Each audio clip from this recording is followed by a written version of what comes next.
பேரறிஞர் அண்ணா அவர்களின் 117வது பிறந்தநாள் விழா திராவிட முன்னேற்றக் கழகத்தின் சார்பாக மிக சிறப்பாக நடைபெற்றது.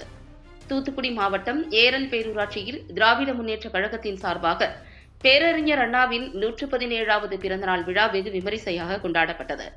அண்ணாவின் இந்த பிறந்தநாள் திராவிட முன்னேற்றக் கழகத்தின் சார்பாக ஒவ்வொரு வாக்குச்சாவடி பூத் மையங்களில் கொண்டாடப்பட்டது.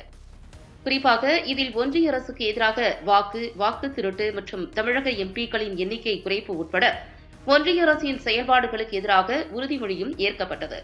இதில் ஏரல் திராவிட முன்னேற்றக் கழகத்தின் நகர செயலாளர் ராயப்பன் மற்றும் ஏரல் தொடக்க வேளாண்மை கூட்டுறவு சங்கத்தின் துணைத் தலைவர் மணிவண்ணன் மற்றும் ஏரல் பேரூராட்சி கவுன்சிலர்கள், திராவிட முன்னேற்றக் கழகத்தின் வார்டு செயலாளர்கள் உட்பட பலர் கலந்து கொண்டனர்.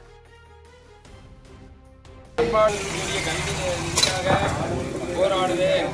நான் ஒருபோதும் தமிழ்நாட்டை தலைகுனிய விடமாட்டேன் என உறுதியேற்கிறேன்.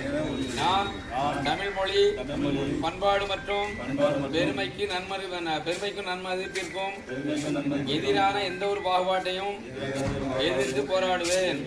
எதற்காகவும் தமிழ்நாட்டை தலைகுனிய விடமாட்டேன் என உறுதியேற்கிறேன். நான் பெண்கள், விவசாயம், மீனவர்கள், நெசவாளர்கள், தொழிலாளர்கள் என ஒவ்வொரு உழைக்கும் வர்க்கத்தின் நலன்களையும் பாதுகாக்க தேவையான நிதிக்காக போராடுவேன். தமிழ்நாட்டை தலைகுனிய விடமாட்டேன் என உறுதியேற்கிறேன்.